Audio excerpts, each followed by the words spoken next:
पहले की कि कराची में जापानीज के ऊपर, इंजीनियर्स के ऊपर जानलेवा हमला किया गया। और आज ये खबर है कि सऊदी अरेबिया का एक सिटीजन जो कि इस्लामाबाद में मौजूद था, उसे किडनैप कर लिया गया। अब मेन चीज इसमें यह है कि आज से एक हफ्ता पहले सऊदी अरेबिया ने अनाउंस किया था, उन्होंने ये खबर रखी थी कि शायद वो आने वाले टाइम में पाकिस्तान में $5 बिलियन की इन्वेस्टमेंट करेंगे। ग्लास, ये पता नहीं पीतल, तांबे को, इस टाइप की कोई चीज को, वो जंजीरों के साथ बंधे होते थे। तब समझ नहीं आती थी कि ये क्यों है। बाद में पता चला कि जिस प्यासे को पानी पिलाओ उससे भी डरो। फसाद की जड़ ईरान है, इसलिए वो लोग कहते हैं यार कि इसको बोलो चुप कर रही है। पूरी दुनिया का जिहाद का ठेका ले रखा है, पूरी दुनिया का। और कोई कंट्री पाकिस्तान में इन्वेस्ट करना चाहता है या कोई भी कंपनी पाकिस्तान में इन्वेस्ट करना चाहती है, उसे सिक्योरिटी के इश्यूज क्यों देखना पड़ते हैं? तो इधर तो अवाम का आटा चोरी है, अवाम का रोजगार चोरी है, अवाम की इज्जत नफ्स चोरी है, इधर बिजली चोरी है, गैस चोरी है, पानी चोरी है, तालीम चोरी है, सेहत चोरी है, और तो और इज्जत नफ्स चोरी है। दुनिया का जिहाद का ठेका ले रखा है, पूरी दुनिया का। और सारे लोगों को जज्बाती करके कि हम अटैक कर देंगे, हम ये कर देंगे, ये अच्छा करना किसी ने है नहीं। सब लोगों ने कूलर खोल रखे हैं, एसी खोल रखा है, ड्राइंग रूम में बैठे बैठे जिहाद चल रहा है। एक आदमी ने अगवा किया है, इसके खिलाफ एक्शन हो और हमारा सऊदी नागरिक वापस लौटा दिया जाए। सऊदी नागरिक का नाम अब्दुल बशर बताया गया था और ये बोला गया था कि सऊदी एम्बेसी कह रही है कि जल्दी से जल्दी इस आदमी को वापस हमारे वो करवाया जाए। लेकिन मैं डिसएग्री इसलिए करूंगा कि पाकिस्तान के अंदर दहशतगर्दी जो है वो कारोबार है। तो एक जो फटने वाले भाईजान को जो उनकी कीमत है वो करोड़ों में होती है। उसको भाई सऊदी एम्बेसी, उसमें उसी एफआईआर में लिखा था सऊदी एम्बेसी। हेलो फ्रेंड्स, एक नए वीडियो के साथ आपका बहुत बहुत स्वागत है। तो दोस्तों, पाकिस्तान से हमेशा आपको पता है दहशतगर्दी के मामले सामने आते रहते हैं। अभी एक ताज़ा रिपोर्ट है और आज पता चला है कि पाकिस्तान में सऊदी अरेबिया के एक नागरिक को किडनैप कर लिया गया है और बताया जा रहा है कि उसका नाम अब्दुल अल बसर है। और अब जो है सऊदी अरेबिया की जो वहाँ पे डेलीगेशन है और उसके बाद जो उनकी फॉरेन मिनिस्ट्री है, उनकी तरफ से स्टेटमेंट जारी किया गया है, अल्टीमेटम दिया गया है पाकिस्तान की गवर्नमेंट को कि जल्द से जल्द उनके नागरिक को छुड़ाने का प्रयास किया जाए और उनके नागरिकों को जो वहाँ पर हैं और वहाँ पर रहते हैं उनको जो है सिक्योरिटी प्रोवाइड की जाए। जैसे आपने देखा होगा कि 2 दिन पहले किस तरीके से जापान के कुछ नागरिक थे वहाँ पे और 5 नागरिक एक गाड़ी में सवार थे और वहाँ पे आत्मघाती हमला हुआ और किस तरीके से जो है फॉर्चुनेट थे वो कि बच गए और जो बम था वो पहले ही फट गया।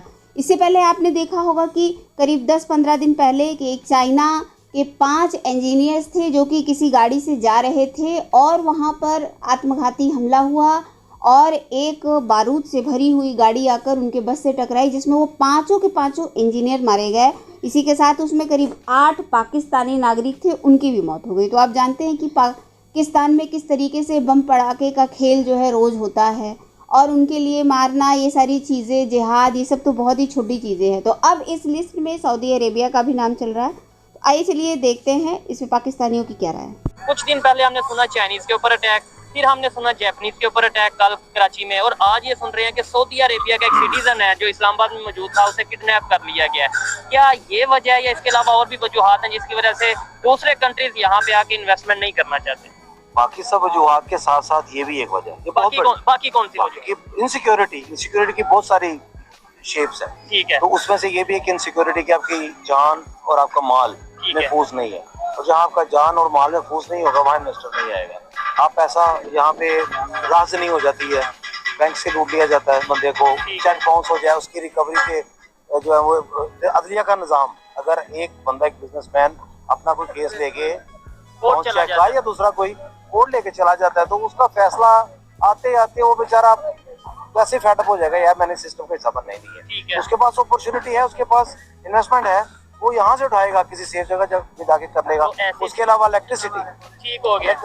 और जैसे हमारे पॉलिटिशियन करते हैं, लेकिन ये कि ऐसे पाकिस्तान का इमेज पूरी दुनिया में क्या जा रहा है। और फिर हम ये कहते हैं, मतलब जो मेरी ऑब्जर्वेशन है, जब सऊदी अरेबिया यही इन्वेस्टमेंट इंडिया में जाके करेगा जब कोई दूसरा कंट्रीज यूएई जाके इंडिया में इन्वेस्टमेंट करेगा तो हम ये कहते हैं ये मजहब देखो जी मुस्लिम कंट्रीज हैं और फिर भी हमारा साथ नहीं दे रहे, इंडिया का दे रहे हैं। ये नहीं देखते कि रीजन क्या है। हिंदी कारोबार को और मजहब को लहदा रखे ना। हाँ, ये आप चीज़ एक है। दुकान बनाते हैं तो आप थोड़े लिखते हैं कि ये दुकान सिर्फ मुसलमानों के लिए है। वहाँ पे तो हर एक किस्म का ग्राहक आएगा। ऐसे ही है। तो ये दुकानदारी है, ये बिजनेस है, और ये तिजारत है। हमारा काम ये है कि हम अपनी दुकान को, अपने बिजनेस को बेहतर करें, अपनी पॉलिसीज, बिजनेस पॉलिसीज बेहतर हम बनाएं। मुसलमान है, हर दूसरी दुकान का नाम उठा के देख लें, मदनी पहल होगा ऐसे ही है, या माशाल्लाह हाजी होगा, माशाल्लाह होगा, लेकिन हर एक बंदा बेईमानी कर रहा है। ठीक है। तो हमें ये दीन से दिन को साइड सिर्फ नाम यूज किया तिजारत एक अलग चीज है। हाँ, उसको आप अपने दीन के जो असूल हैं, जो एथिक्स हैं, उनके साथ करें तो क्या बात उसमें मजहब को इन्वॉल्व ना करेंगे भाई। ये मजहब का उसमें मेरा ठीक हो गया। की गलती में उन्होंने अटैक कर दिया, ये जापानीज के ऊपर अटैक नहीं था। मैं इससे डिसएग्री करूंगा। उसकी वजह ये है, जापानीज का एक तो वहां पे फूड प्रोसेसिंग प्लांट है, इसकी वजह से जहां वो काम करते थे। लेकिन मैं डिसएग्री इसलिए करूंगा कि पाकिस्तान के अंदर दहशतगर्दी जो है वो कारोबार है। तो एक जो फटने वाले भाईजान को जो उनकी कीमत है वो करोड़ों में होती है, उसको तैयार किया जाता है। और मैंने इसके बारे में कई आर्टिकल पढ़ रखे हैं। उसको रैंडमली नहीं, इस तरह उसके बिकते हैं ये लोग, और उनको बड़ा मेहनत के साथ तैयार किया जाता है ज़हनी तौर पे। फिर रैकी की जाती है उन लोगों की कि किसको है, फिर उनको साइट विजिट कराए जाते हैं। बिल्कुल सर, ऐसे गलती से नहीं हो सकता। नहीं, गलती से नहीं हो सकता। ये तो बड़ा कारोबार। सुबह 6 बजे हुआ है सर, पूरा पता था उनको कब निकलेंगे, कौन सी रोड से। कराची तो बड़ी कंजेस्टेड शहर है, वहां पे उन्होंने ढूंढ लिया। और फिर आज एक थोड़ी चेंज भी है। अब इन्होंने थोड़ा इसको सीरियस लिया है। जो मैंने उसके बाद जो आपके लॉ एनफोर्समेंट है उनके साथ मेरी किसी से बात हुई तो वो उन्होंने बताया कि हमने अब इसको सीरियस ले लिया है।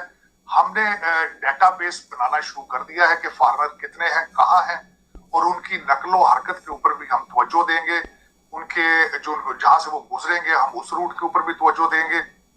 और जो इस्लामाबाद के अंदर जितने डिप्लोमेट हैं उनको भी हमने हाई अलर्ट में कर दिया है। मैं तो वाकई ही होना चाहिए था, ये पहले करनी चाहिए थी चीजें, क्योंकि आपने सऊदी लोगों को बुला लिया इन्वेस्टमेंट के लिए, $5 मिलियन के लिए। इनकी चीजें अब आज कर रहे हैं आप। लेकिन आज भी मैं चाहूंगा कि अभी भी सीरियस लें, अभी भी लेट नहीं है कि फ्यूचर में आइंदा इस तरह ना हो।